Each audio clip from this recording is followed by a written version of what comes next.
este arqueólogo dice que ¿no? Que el Taipicala sería el antiguo centro ritual, ¿no?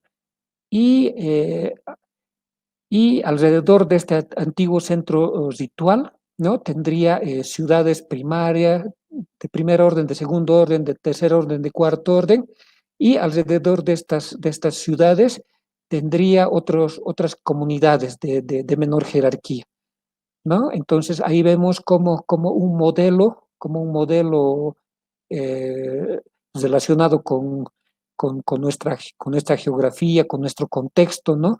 Boliviano, del altiplano de regiones de La Paz, Oruro, Potosí, es aplicado para interpretar el pasado prehispánico, en este caso relacionado con la cultura tiwanaco. Bueno, en relación al tema de la vida después de la muerte, ¿no? Bueno, esta es la Puerta del Sol, ¿no? Y en la Puerta del Sol, esta Puerta del Sol se encuentra en el templo de Calasasaya, en el sector noroeste. De todas sus figuras, ¿no? Sus figuras aladas, de la figura principal, ¿no? Que, que se cree que representa al Sol, que para ellos era un dios, ¿no? Hay una figura, ¿no? Hay una figura que es la que se está señalando, ¿no? Esta figura mide solamente 6 centímetros, ¿no? 6 centímetros. Pero ¿cuál es la importancia de esta figura con el tema que estamos tratando? ¿No? Que en esta figura se representa a un decapitador, ¿no? Como ustedes pueden ver, esta es una figura antropomorfa, es una figura humana.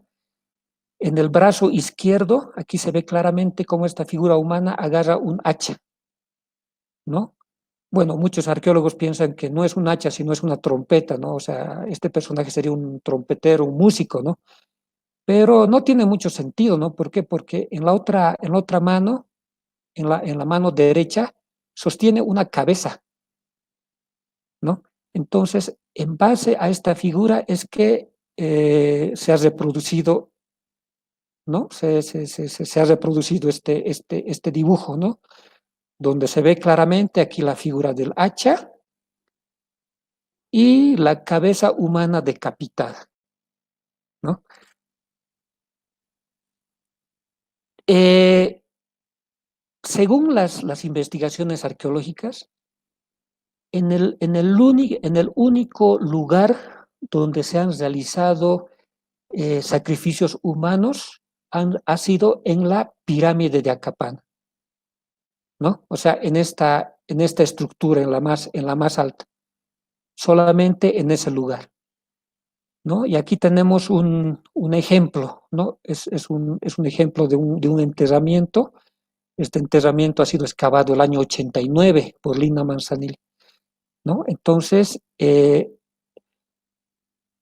con esto, qué es lo que se trata de decir? De que el, en la pirámide de Acapana se habrían realizado sacrificios relacionados con el ancestro mítico, ¿no? Con el ancestro mítico, o sea, con el ancestro más antiguo, ¿no? O sea, posiblemente sea el sol o el creador del sol, ¿no? Y, y, en las demás, en las demás estructuras, ¿no? El, solamente se han encontrado un tipo de culto, pero relacionado al ancestro reciente, ¿no? ¿No? Es decir, que estos sacrificios humanos han sido encontrados en habitaciones que han sido relacionadas con actividades domésticas, ¿no? Entonces, esa es la diferencia. Se sabe que el ancestro mítico, ¿no? El ancestro mítico se refleja en el templete semisubterráneo, ¿no? Aquí, esta es una imagen del templete semisubterráneo. A ver, vamos a...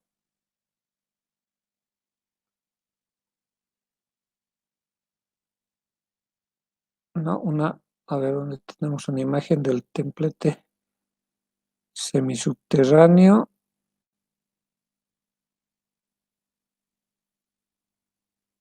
Bueno, no tenemos ahí una imagen de apoyo, ¿no? Pero ahí se ven claramente las cabezas clavas, ¿no? Que se encontraban en los 4 sectores de este templo, ¿no? Entonces, se cree que todos los ancestros, ¿no? Que todos los ancestros recientes, ¿no? Se plasmaban en los muros de este templo. Y bueno, haciendo una síntesis, ¿no? No habíamos señalado que en base al modelo jerarquías inclusivas, ¿no? De Juan Albarracín Jordán, ¿no? Se puede reflejar la estructura dual y cuatripartita en el antiguo núcleo ritual de Tiwanaku. Pero este tipo de estructura dual no solamente se refleja en el antiguo núcleo ritual, sino también en los alrededores, ¿no? Ahí se ve, por ejemplo, cómo en la parte norte se ve la presencia de terrazas de cultivo, ¿no? ¿No? Versus hay otro sector que se llaman los sucacoyos, que estaban más en la parte sur. Entonces, no solamente la dualidad se reflejaba en el Taipicala, ¿no? En el antiguo núcleo ritual, sino también en los alrededores. ¿No? Como habíamos señalado, eh, la dualidad se refleja en estructuras del antiguo núcleo ritual como Acapana, ¿no? Como Acapana, ¿no? Relacionado con la vida versus la muerte, ¿no? Y en la forma que se practicaban los sacrificios humanos en el Taipicala, es decir, homicidio ritual, ¿no? Que habíamos dicho que se realizaba solo en la pirámide de Acapana versus culto al ancestro, relacionado con las esferas domésticas, ¿no? ¿Por qué? Porque todos estos enterramientos han sido encontrados solo en estructuras domésticas, ¿no? Y en la distribución de los sitios identificados en los sectores bajo y medio del valle, ¿no? Que, que constituían dos unidades separadas, ¿no? Por el río Tiwanaku, que sería una especie de Taipicala también este río. El ancestro mítico, como habíamos señalado, se refleja en el templete semisubterráneo, así como la idea de la cuatripartición, ¿no? Y en Kalasasay y Putuni, eh, los ancestros más recientes, ¿no? Entonces, con eso damos por terminado el, el presente tema. Muchísimas gracias. Agradecemos al licenciado Javier Fernández. Él nos ha brindado un preámbulo ya de lo que ha sido la vida y la muerte en el mundo prehispánico a partir de todos los vestigios materiales que estudia la arqueología. Vamos a pasar ahora a la ronda de preguntas. Hemos dicho que podemos formularlas mediante el chat y hay una primera pregunta y también de manera directa, procurando ser lo más puntuales posible, ya sea en el comentario o en la pregunta. Obviamente, en forma interna pueden hacer otras consultas al licenciado Fernández para que él pueda responder con más amplitud. Pero ahora, con el fin de que varios podamos participar, vamos a ir haciendo las preguntas de manera muy concreta. Tenemos una primera pregunta, licenciado Fernández. Mario Portugal nos dice si es posible que pueda ampliar un poquito más, explicar un poco más acerca de los talleres líticos. Por favor, tiene la palabra, licenciado. Sí, bueno, muy buena pregunta, muchas gracias. Sí, ¿qué son los talleres líticos? Bueno, son representaciones, es decir, son sitios, son lugares donde se identifican lugar, son lugares donde se habrían trabajado las herramientas, digamos, ¿no? Son lugares que generalmente se encontraban en inmediaciones de cantera, ¿no? O sobre una cantera, ¿no? Sobre una cantera. Entonces, en estos talleres líticos, lo que se encontraban eran restos de lascas o herramientas, digamos, que no habían sido terminadas, ¿no? Y bueno, eran principalmente este tipo de sitios, ¿no? Pero lo que señalábamos, ¿por qué no se pueden, por qué por qué en Bolivia todavía no se han podido datar estos sitios? Porque lastimosamente en estos talleres líticos no se han efectuado excavaciones arqueológicas sistemáticas, ¿no? Solamente se hacen recolecciones, es decir, se identifica un taller lítico y lo único que se hace es recolectar el material, ¿no? Claro, se estudia los objetos recolectados y todo, digamos, no, pero lo que uno quiere saber a la vez es la antigüedad, ¿no? O sea, si ese taller lítico corresponde verdaderamente al periodo precerámico, ¿no? Porque pueden haber existido incluso talleres líticos que habrían correspondido a otros periodos, ¿no? Al periodo formativo, al mismo periodo tiwanaco. Entonces, no sé si está clara la respuesta o si se quiere que se amplíe más, por favor. Muchas gracias, licenciado. Sí, indica que ya está más clara la situación de los talleres líticos. Tenemos otras dos preguntas. Nos dice Gladys, así como hay evidencia lítica, ¿existe también literatura? Esa sería una consulta acerca de las evidencias sobre lo que ha expuesto. Tiene la palabra, licenciado. Ya, bueno, acerca del periodo precerámico, a ver. Nos dice si hay evidencia lítica, evidentemente, perdón, y nos pregunta si también existiría alguna literatura como evidencia. Imagino que se está refiriendo a algún documento o alguna cosa escrita, ¿no? Ya, Entonces, ya, esa es la consulta. muy, muy buena la pregunta. Bueno, aquí tenemos un cuadro cronológico, ¿no? Entonces, este cuadro cronológico ha sido dividido en periodos y tenemos el periodo precerámico, formativo, tiwanaco. Entre el periodo precerámico y el periodo tiwanaku, lastimosamente, el único elemento de interpretación del pasado prehispánico es la investigación arqueológica, ¿no? Es decir, hacer excavaciones sistemáticas, ¿no? Estratigráficas, estudiando el material, haciendo análisis comparativos, ¿no? El, en algún anterior curso habíamos señalado de que bueno, lo ideal hubiera sido encontrar documentos escritos, ¿no? Tal como los conocemos actualmente, digamos, ¿no? Donde nos digan quiénes eran los gobernantes, ¿no? Quiénes eran sus familias, no sé, qué tipo de organización social tenían, el tipo de religión, como los textos históricos que conocemos actualmente, digamos, ¿no? O como toda la literatura actual, ¿no? Eh, pero no ocurre eso, ¿no? En Mesoamérica, por ejemplo, se han encontrado lo que son los códices, ¿no? Los códices son son una especie de libros, ¿no? Y estos libros hablan precisamente sobre las culturas mesoamericanas. Ahí se puede saber quiénes eran los gobernantes, de qué época a qué época habrían liderizado, cuáles eran sus obras. Es decir, si un arqueólogo trabaja en Mesoamérica, tranquilamente puede contrastar la evidencia arqueológica con las fuentes escritas, ¿no? Pero en el caso de Bolivia no es así.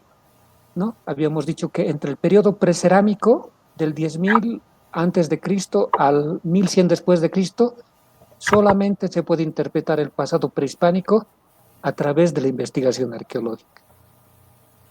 No sé si está clara la respuesta. Muchas gracias. Hay una persona, antes de pasar a las dos intervenciones en el chat, está con la intención de dirigirse con algunas palabras. Eric Vizcarra. Eric, por favor, tienes la palabra con algún comentario o pregunta puntual, por favor. Muchísimas gracias. Muy buenas noches, Licen. Licen, una consulta. ¿Hay algún tipo de vestigio de instrumento musical, especialmente en lo que es el periodo precerámico al periodo Tiahuanacu, que nos pueda dar algún tipo de noción que acompañaban algún tipo de ritual o ceremonia con este tipo de instrumentos? Muchas gracias, Eric. Ya, sí, Eric, un favor, no se ha escuchado muy bien, se ha escuchado entrecortado. Por favor, si me Sí, podías repetir la pregunta, por favor. Claro que sí, con mucho gusto, Licen. Lo voy a hacer un poquito más pausado. Si hay algún tipo de vestigio en cuanto a lo que es instrumento musical que se hubiera encontrado entre el periodo precerámico y el periodo Tiahuanacu, que se pueda colegir que estos instrumentos musicales acompañaban algún tipo de ritual o ceremonia en cuanto a lo que eran los sacrificios rituales. Y ya, sí, perfectamente entendida la pregunta.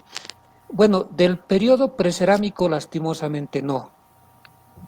Del periodo formativo, ¿no? Hasta donde se conoce, se han encontrado en la cultura chiripa. Hay una especie de, ¿qué es? Son como flautas es una especie de flauta de cerámica, ¿no? Esta flauta, este instrumento de viento, actualmente se expone en el Museo Cerámico de Tiwanaku, ¿no? Del periodo Tiwanaku existe también una especie de silbato. Este silbato es de piedra, ¿no? No, si no me equivoco, es de andesita, ¿no? Entonces, de igual manera, este instrumento se encuentra en el Museo Tiwanaku. Tal vez en los periodos posteriores, ¿no? En el periodo post-Tiwanaku o de señoríos aymaras, que lo vamos a ver el día de mañana, ¿no?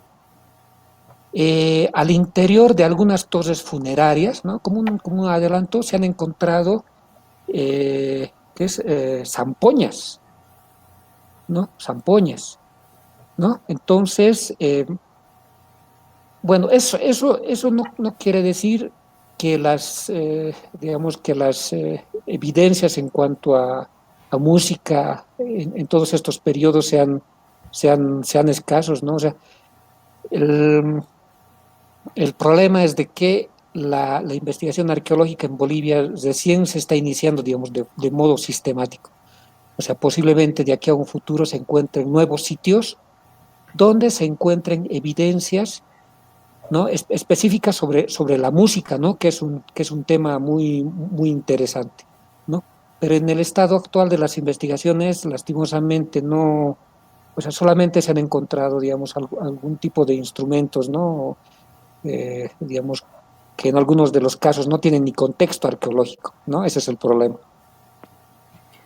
Muchísimas gracias. Hay una otra pregunta de Francisco, antes de pasar a una intervención oral de Mario. Francisco nos dice, ¿qué es cuatripartita? Si podría ampliar, licenciado, por favor. Muy bien.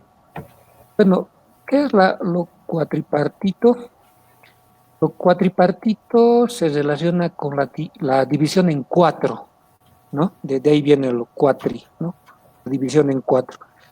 Entonces, aquí veíamos, por ejemplo, una imagen de la lápida de Chiripa, ¿no? Que tiene claramente bueno, que se cree que es que refleja que es una estructura cuatripartita, ¿no? O sea, una división en cuatro. El estado inca ha sido su estructura era cuatripartita, ¿no? ¿Por qué? Porque su capital era el Cusco, ¿no? Y el estado inca estaba dividido en cuatro, ¿no? En el norte, sur, este, oeste, que era el Collasuyo, ¿no? Que era el sector este, el Chinchasuyo, el Continsuyo y el Antisuyo, ¿no? Es decir, el estado inca tenía una estructura cuatripartita, o sea, una división en cuatro sectores, ¿no? Entonces, como habíamos señalado, de la misma manera, el estado Tiwanaku, ¿no? Habíamos colocado este ejemplo, ¿no? Este ejemplo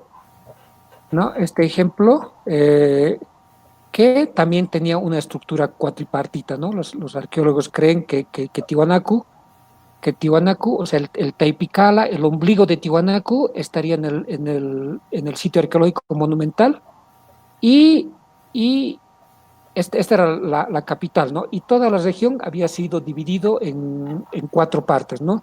De forma similar al estado Inca, ¿no? No sé si está clara la respuesta. Sí, muchas gracias. Hay una persona que ha pedido la palabra, Mario Portugal. Luego pasamos a las demás consultas de Gladys, Andrea, María y Oscar. Por favor, en ese orden, como están siendo formuladas en el chat. Mario, tiene la palabra, por favor. Sí, muchas gracias. Buenas noches, licenciado, compañeras y compañeros.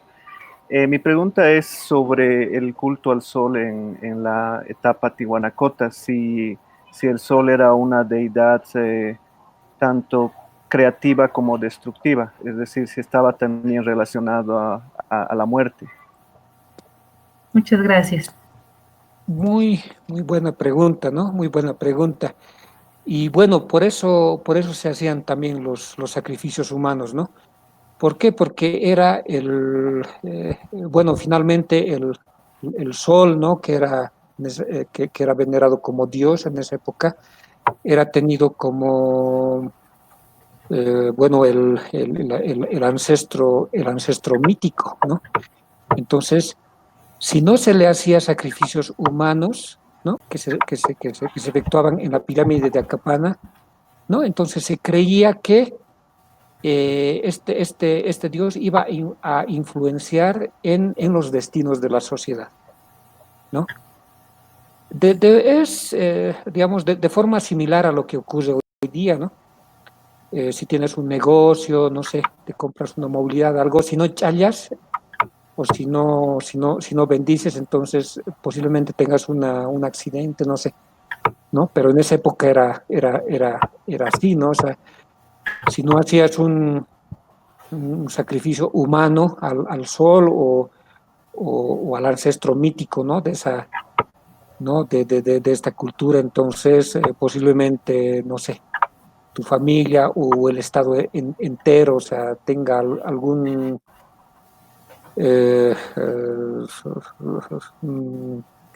digamos, en el caso de la familia existan enfermedades, no sé, o sea, como estado, tal vez un resquebrajamiento de la sociedad, digamos, ¿no? No sé, que una clase no, digamos, no reconozca o sea, los de la base no reconozcan a la clase dirigente, digamos, ¿no? Entonces, estos sacrificios al sol servían para eso, ¿no? Para restablecer el orden sociocósmico, decía, ¿no? Entonces, tienes toda la razón, ¿no? Era un Dios a la vez del bien y del mal, ¿no? O sea, del mal en el sentido de que si no hacía sacrificios humanos, o sea, podría ir en contra de los destinos de la sociedad, digamos. Muchas gracias, licenciado. Estamos con varias consultas. La última es de Risel. Yo creo que con eso podemos ir cerrando también las preguntas, porque estamos respondiendo con bastante detalle, ¿no? Tenemos una consulta de Gladys. Nos dice, los hallazgos indican que enterraban a sus muertos dentro de sus casas. La pregunta es si hacían un tratamiento previo de embalsamamiento o si no conocían esta tecnología. Esa es la consulta acerca de si los cuerpos han sido embalsamados o no en relación a los enterramientos. Licenciado, tiene la palabra. Realmente una muy buena pregunta. Lastimosamente, una imagen, ¿no? Esta es una imagen, ¿no? Del montículo de Chiripa. Como decíamos, ¿no? Lastimosamente, los trabajos que se han realizado en la hacienda de alguna manera han disturbado las evidencias arqueológicas, ¿no? Entonces, lo que se sabe, en realidad lo que han encontrado los arqueólogos son restos humanos, ¿no? Restos humanos. Y con estos restos humanos, lastimosamente, no se puede conocer todas esas técnicas, ¿no? De embalsamiento y todo lo demás, ¿no? En Egipto han sido encontrados enterramientos humanos completos, ¿no? En cambio, aquí en Bolivia, por el tipo de suelo, que es un tipo de suelo ácido, ¿no? Que no permite que el hueso, digamos, se persevere. Peor todavía, ¿no? Los materiales orgánicos, ¿no? Los textiles, ¿no? La piel, ¿no? Entonces, es por eso que solamente se han encontrado restos de huesos, pero humanos, ¿no? Pero estos restos óseos humanos han sido encontrados al interior de las habitaciones, ¿no? Entonces, en ese sentido, es que señalábamos la relación dual, dual entre la vida y la muerte, ¿no? Actualmente en nuestras casas actuales, o sea, no podemos tener un pariente muerto, digamos, enterrado en nuestro patio, ¿no? ¿No? Lo tenemos en un cementerio, ¿no? En cambio, en esa época no, o sea, si se han encontrado restos de huesos humanos, es que había una cercanía entre el mundo de los muertos y el mundo de los vivos, ¿no? No sé si está clara la respuesta. Muchas gracias. Pasamos a una pregunta de Andrea. Nos dice, ¿por qué se relacionaba a la llama con la muerte? Está preguntando por toda la exposición que se refieren a las cabezas de llama en arenisca, justamente que se ha mencionado dentro de la cultura huancarani. Si existe alguna relación de la llama con la muerte, licenciado, esa es la consulta de Andrea. Ya, bueno, señalábamos que la llama se relaciona con el culto al ancestro, ¿no? Es como si este tipo de sociedad se hubiera identificado con este animal en particular, ¿no? Es como, a ver, en otro tipo de sociedades, ¿no? Que señalan descender, digamos, de las vacas, ¿no? De las vacas. Entonces, en este caso, es como si esta sociedad, esta cultura, la cultura huancarani, ¿no? Dentro de su ideología, ¿no? Percibiría a este tipo de camélido, ¿no? A la llama como un ancestro. Es decir, es como si hubieran descendido de este tipo de animal, ¿no? Entonces, obviamente eso también se relaciona con la idea de la vida después de la muerte, ¿no? Porque los ancestros son seres que han existido en alguna época, ¿no? Pero que que en la época de la cultura huancarani seguramente ya no existían, ¿no? Entonces recreaban este tipo de manifestaciones, ¿no? En este caso, cabezas de llama líticas, para tenerlos presentes, ¿no? Para tenerlos presentes, ¿no? Para que, para que influyan, pero de un modo positivo en su organización social, política, económica y religiosa, ¿no? Entonces, tal vez en ese sentido es que se relacionaban estas cabezas líticas de camelito con el mundo eh, de la con la vida después de la muerte. Muchas gracias. Estamos con otra pregunta de María. Nos dice, quisiera una ampliación sobre las esculturas que llevan un lado femenino y su reverso masculino. Nos dice María, si no pueden ser interpretadas como una bisexualidad y no necesariamente como una complementariedad hombre-mujer. Esto nos habla de otra posible interpretación. Licenciado, tiene la palabra. Muy buena la pregunta, ¿no? Y bueno, o sea, como decíamos, toda la interpretación que se da entre el periodo precerámico y el periodo Tiwanaku es pura hipótesis, ¿no? Pero esta hipótesis se basa también en la investigación arqueológica, ¿no? Y esta investigación arqueológica en los últimos años ha sido sistemática, ¿no?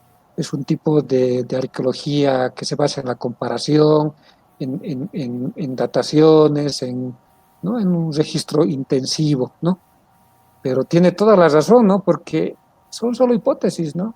Pues podría también estar relacionado con la bisexualidad, ¿no?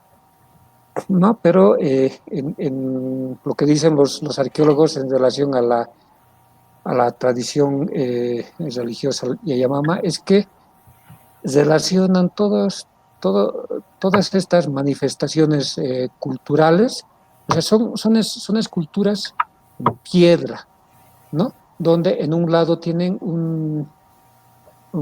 ¿qué es? Un lado masculino y en el otro el femenino, ¿no?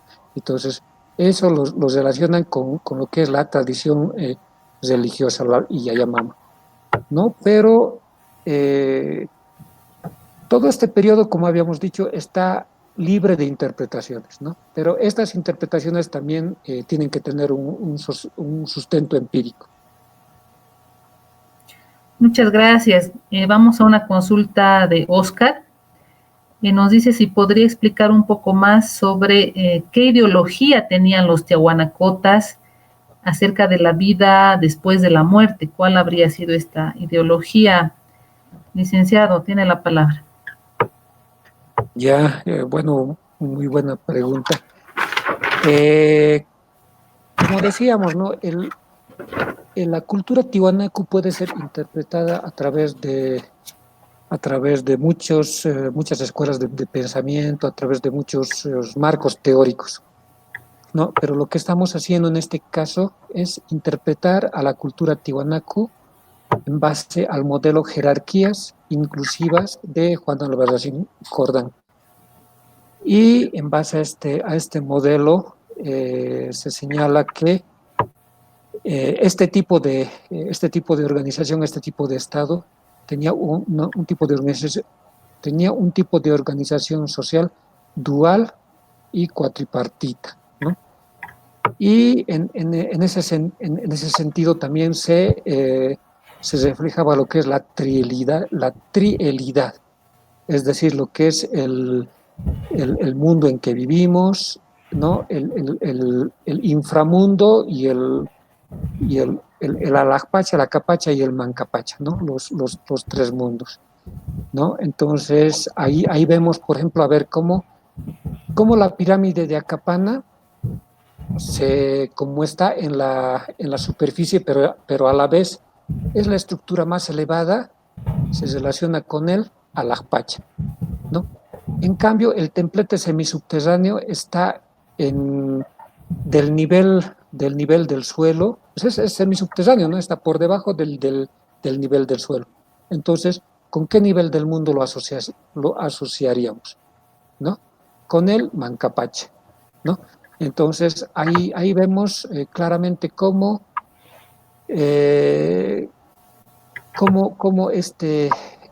como en la cultura tiwanaku, como en el estado tiwanaku, existían, ¿no? la idea de la trielidad, la idea de los tres mundos, ¿no? La idea de la dualidad y la idea de la cuatripartición, ¿no?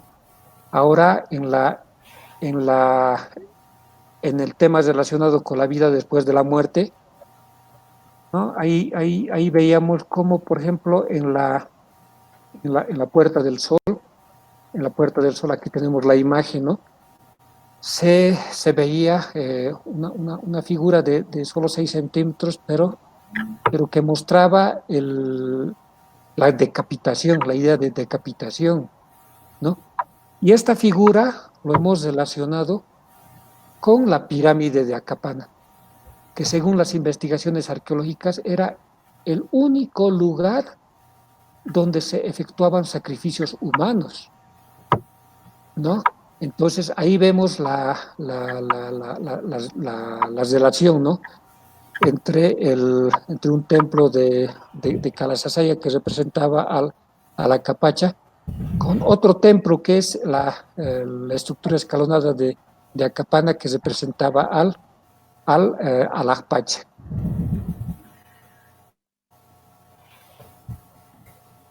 No sé Muchísimas si está clara gracias. la respuesta. Sí, vamos a las otras consultitas. Estamos con Adriana. Nos dice si podría hablar un poco más sobre la dualidad, entendida como opuesto y complementario, vida y muerte. Esa sería la consulta, de ampliar sobre la dualidad. Por favor, Ya, licenciada. muy bien. Bueno, la idea de la dualidad surge en base a las crónicas de la colonia, ¿no? Habíamos dicho de que entre la época del periodo precerámico y el periodo tiwanaku, lastimosamente no se tienen evidencias escritas, ¿no? Eh, los primeros cronistas, los españoles, los colonizadores, ¿no? Como se quiera llamar, son los que hacen entrevistas a los incas o a los descendientes de los incas. No, en este caso, la primera crónica, por ejemplo, de la colonia corresponde a Pedro Cieza de León, que es de 1553. ¿No? Entonces, en base a esta crónica, por ejemplo, se conocían aspectos, aspectos importantes de la organización social, política, económica, pero relacionadas con el Estado inca, ¿no? Y muy pocos relacionados con los señoríos aymaras, ¿no? Entonces, digamos, con esas limitaciones es que trabaja la arqueología, ¿no? Eh, no sé si me he perdido o se Muchas tiene que gracias. complementar Sí, con algo. sigamos con las consultas, por favor, muchas gracias. Selene nos pregunta sobre las fuentes, nos dice en qué libro antropológico y escritor se está basando este conocimiento que se está compartiendo, tal vez alguna referencia a las fuentes. Por favor, licenciado, tiene la palabra. Ya. Bueno, del periodo precerámico hay muchas investigaciones, ¿no? Muchas investigaciones. Hemos señalado que son principalmente las que son registros que han sido efectuados por el CIARP, ¿no? Por el CIARP, eh, ¿no? Que hablan de este periodo, del periodo precerámico. En realidad son registros. Ellos han realizado registros a nivel nacional relacionados con el arte rupestre, ¿no? Entonces, en base a estos registros, ya muchos arqueólogos le han dado su interpretación. Sobre el periodo formativo, bueno, hay muchas investigaciones, por ejemplo, en el caso concreto de la cultura chiripa, ¿no? Desde 1930, por ejemplo, Wendell Bennett, ¿no? Tenemos a Kider, tenemos arqueólogos bolivianos, ¿no? Gregorio Cordero, no sé, tenemos al proyecto arqueológico Taraco, al proyecto arqueológico Chiripa, tenemos muchos arqueólogos nacionales, ¿no? Entre ellos, no sé, Víctor Plaza y muchos otros Entonces la bibliografía es muy amplia, ¿no? Es muy amplia, es muy amplia. Del periodo precerámico, más o menos debe haber unos 90, 100, ¿no? Y más, ¿no? Del periodo formativo de igual manera. O sea, la cantidad de fuentes escritas es realmente numerosa, ¿no? Antes lo que teníamos que hacer era basarnos, digamos, en investigaciones arqueológicas del exterior, ¿no? Pero en cambio ahora ya se están haciendo investigaciones arqueológicas sistemáticas en Bolivia, ¿no? Y eso es muy meritorio. Y muchas de ellas ya ni siquiera con ayuda de arqueólogos extranjeros, sino no exclusivamente nacionales, ¿no? Tenemos tantos arqueólogos nacionales ahí reconocidos, ¿no? Carlos Lemos, Yedu Sagarna, no sé, Marcos Michel y muchos otros nombres. Entonces, para acceder a toda esta bibliografía, hay bibliotecas especializadas como la del Museo Nacional de Arqueología, por ejemplo, ¿no? Que se tienen los resultados desde la década de 1940, 50, 60, 70, 80, ¿no? Desde la época de Carlos Ponce San Ginés, Gregorio Cordero Miranda y toda esa época, hasta los más recientes. Entonces, no sé, como alguien decía, es un mare magnum de información, ¿no? De igual manera, en el periodo tihuanaco, ¿no? Hay arqueólogos nacionales, extranjeros, ¿no? Pero de todos estos arqueólogos, ¿no? Bueno, de forma particular, se ha tomado en cuenta la interpretación de Juan Albarracín Jordán, ¿no? Juan Albarracín Jordán es un arqueólogo boliviano que ha trabajado, no sé, durante 15 o 20 años en Bolivia. Tiene muchos libros, demasiados libros, y todos ellos se basan digamos, en interpretaciones o en contextos de nuestra realidad, es decir, de regiones del altiplano, de los departamentos del Alpaz, Oruro y Potosí, ¿no? A diferencia de muchos otros arqueólogos no norteamericanos, por ejemplo, ¿no? Ahí tenemos a Alan Colata, John Janosek, no sé, y muchos otros, ¿no? Nicole Couture, ¿no? Que muchos de ellos se han basado en modelos de interpretación, incluso de Norteamérica, ¿no?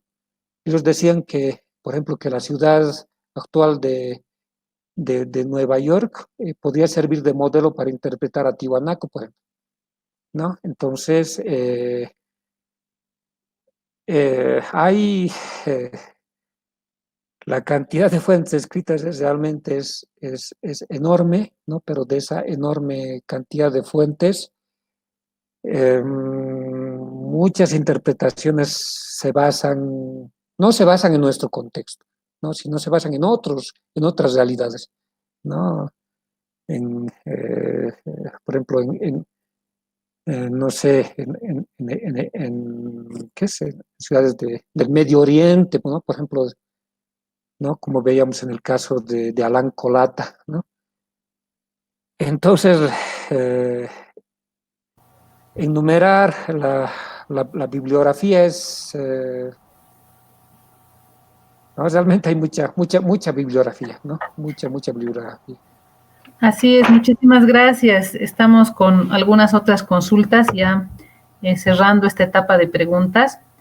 Risel nos pregunta si es posible que pueda explicar un poco más sobre la vida y la muerte en relación al sacrificio humano. No se los sorteo, papá. No sé lo que puedes, nomás. Vamos cerrando micrófonos, por favor. Estamos leyendo las preguntas del chat. Voy a repetir la pregunta de Risel. Ella nos dice si podría explicar un poquito más sobre la vida y la muerte en relación al sacrificio humano. Ya. Perfecto. Bueno, muy buena pregunta. Bueno, señalábamos, ¿no? Que esta es una reconstrucción del área monumental de Tiwanaku. Y de todas estas estructuras, ¿no? Por ejemplo, aquí tenemos lo que es el templo de Calasasay, ¿no? El templo de Kalasasaya. Y en este lugar, hasta donde no se conoce, no se han identificado enterramientos humanos, ¿no? Este otro lugar se llama Kerikala, ¿no? Y en este lugar sí se han identificado sacrificios humanos, ¿no? Pero se cree que estos sacrificios humanos han sido relacionados con los líderes, ¿no? Con los líderes, en este caso, del estado Tiwanaku, ¿no? Pero lo que las investigaciones arqueológicas señalan es de que, ¿no? Aquí está el templete semisubterráneo, donde no se han encontrado enterramientos humanos, ni tampoco en Pumapunku. Pero en el único lugar donde se han encontrado sacrificios humanos ha sido en la pirámide de Acapán, ¿no? Este es el único lugar. Entonces, esto lo hemos relacionado con la idea de la trielidad, hemos dicho, ¿no? ¿No? Con los tres mundos, ¿no? Con el Alakpacha, con el Acapacha y con el Mancapacha, ¿no? Hay un proyecto desarrollado por Linda Manzanilla en los años 80, 90, ¿no? Y investigaciones posteriores. Y ellos han encontrado que solamente en esta estructura, ¿no? Se han encontrado sacrificios humanos, pero que no se relacionan con el aspecto doméstico, ¿no? Sino más se relacionarían digamos, eh, relacionado con el bienestar del Estado, con el Estado en general, ¿no? No olvidemos que el Taipicala era el antiguo centro ritual, ¿no? Es decir, el Tiwanaku, ¿no? Pero dentro de este Taipicala había otro Taipicala, ¿no? Que era la pirámide de Acapana, ¿no? Entonces, en este Taipicala del Taipicala, podríamos decir, era el único lugar donde se efectuaban sacrificios humanos en honor al ancestro mítico, ¿no? Que era ya sea el sol, ¿no? Al sol u otra divinidad, ¿no? Y no así los ancestros recientes, ¿no? Se cree que, bueno, aquí está emplazada la Puerta del Sol y se cree que en el templo de Kalasasaya se efectuaban ritos, pero relacionados con los ancestros recientes, ¿no? Y vuelvo a recalcar que el único lugar que se efectuaba sacrificios humanos relacionados con el ancestro mítico era en la pirámide de Acapán.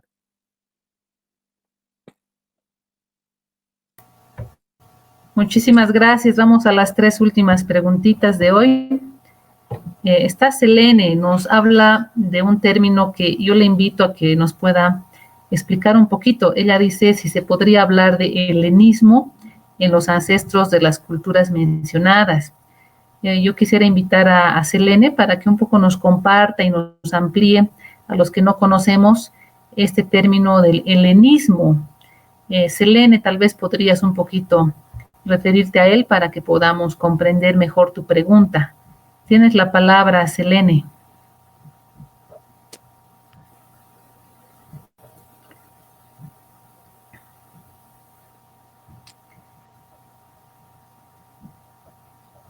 Creo que no se anima, ¿no?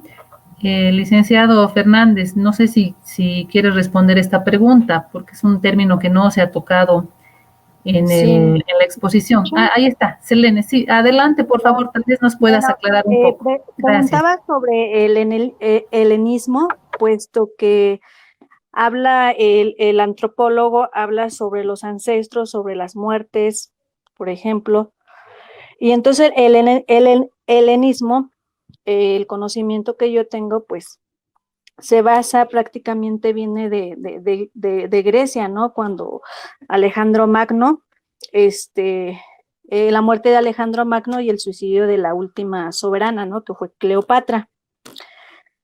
Entonces, mi pregunta era precisamente por eso, si el helenismo, que se refiere a la muerte, se puede como basar a lo que el compañero nos está hablando, sobre los rituales y las muertes que se dieron en los ancestros que él nos está mencionando. Muchas gracias, licenciado Fernández.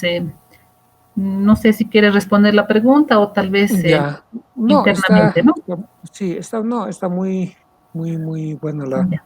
la pregunta. Bueno, como decíamos, ¿no? Entre el periodo precerámico y el periodo tiwanaku, la interpretación solamente se basa en fuentes netamente arqueológicas, ¿no? Entonces, desde ese punto de vista, digamos, va a ser muy complicado hacer una interpretación, ¿no? De lo que se señala. Todo lo que se conoce hasta ahorita de Tiwanaku son a través de hipótesis incluso diversas, ¿no?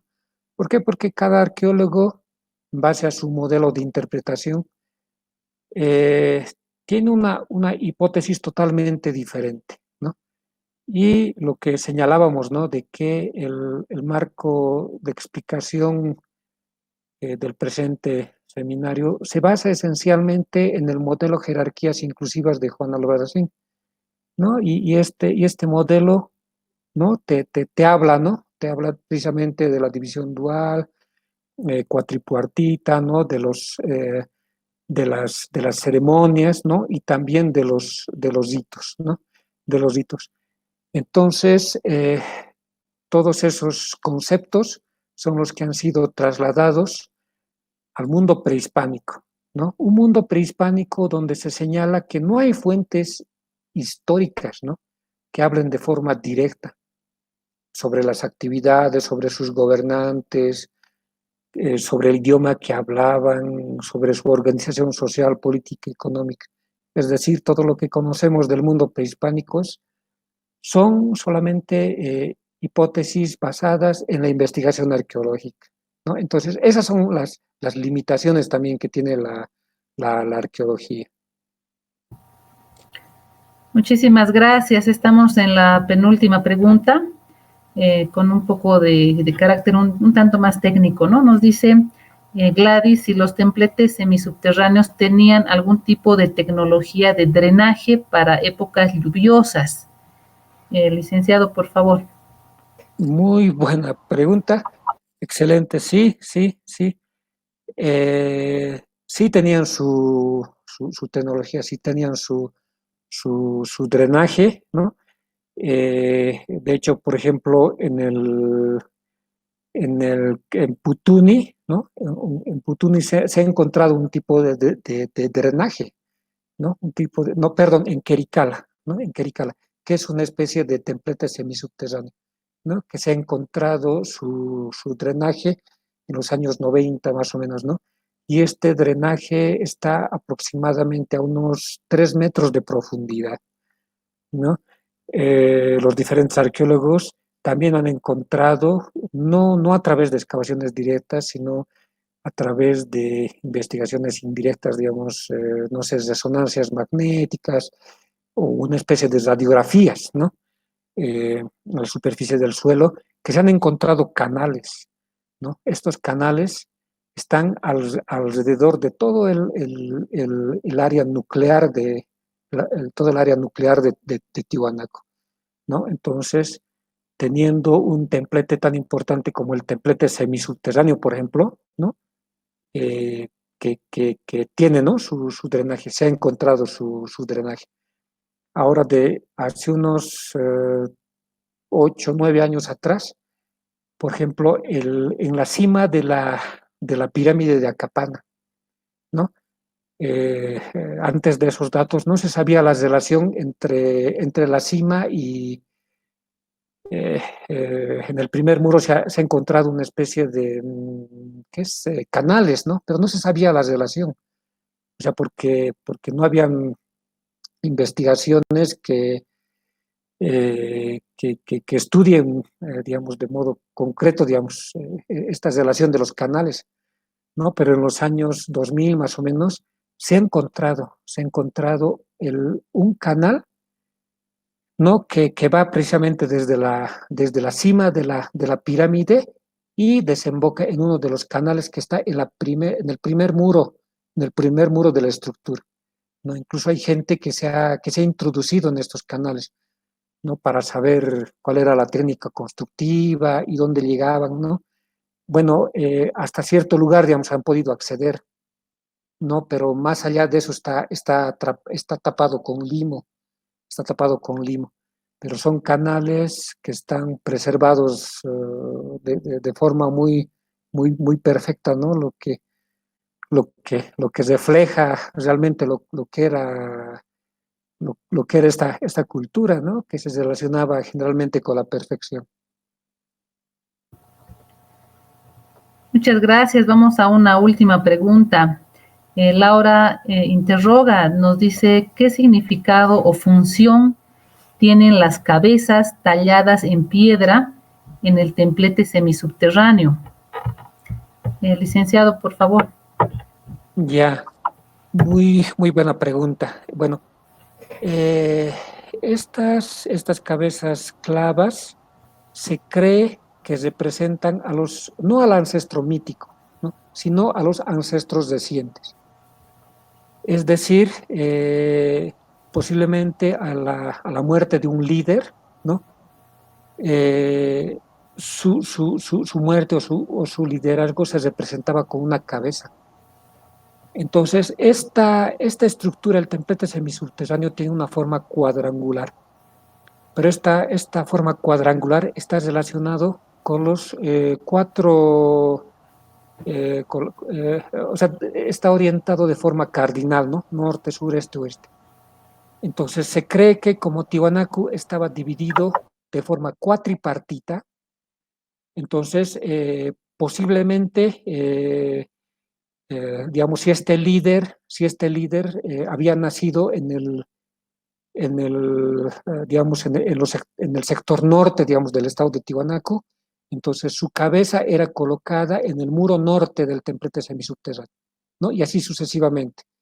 Si este líder correspondía al muro, perdón, al sector sur o al sector este o al sector oeste, entonces había una representación de su liderazgo, ¿no? Como cabeza lítica, ¿no? Cabeza lítica que era empotrada en el templete semisubterráneo. Muchísimas gracias. Bueno, yo pregunto al auditorio y al expositor si quieren tener dos comentarios más, uno de Gladys, otro de Francisco. Bueno, los leo, sí, pero creo que con esto vamos concluyendo. Gladys nos dice, habría que intentar ingresar robots exploradores con videocámaras si es que aún no lo hicieron. Bueno, ese es un comentario interesante, ¿no? Y Francisco, bueno, otro comentario también nos dice, en las cabezas clavas hay 4. ¿Qué cabezas se cree que representan extraterrestres? Es verdad, nos dice, por la fisonomía de las mismas cabezas. No sé, tal vez algún último comentario, licenciado, antes de poder cerrar esta primera sesión. Sí, bueno, perdón, sí, acerca de los robots que comentaba Gladys, ¿no? Gladys nos Gladys. habla de robots exploradores con videocámaras. Ya. Sí, justamente eso se ha hecho el 2008 o 2009, ¿no? O sea, se ha introducido en estos canales una especie de robot, ¿no? Este tenía unos 30 centímetros de alto, más o menos, por 40 centímetros de ancho, ¿no? Entonces, y este robot lo que ha podido determinar es la perfección de sus muros interiores del canal, ¿no? Pero las imágenes captadas por este robot también han reflejado de que a cierta profundidad había limo, ¿no? Pero actualmente este canal ya está completamente abierto y las piezas líticas, que representan a cabezas que están empotradas actualmente en el templete son de cemento, o sea, no son de originales de la época Tiwanaku, ¿no? Son son solamente representaciones actuales de cómo podrían haber sido las cabezas en esa época.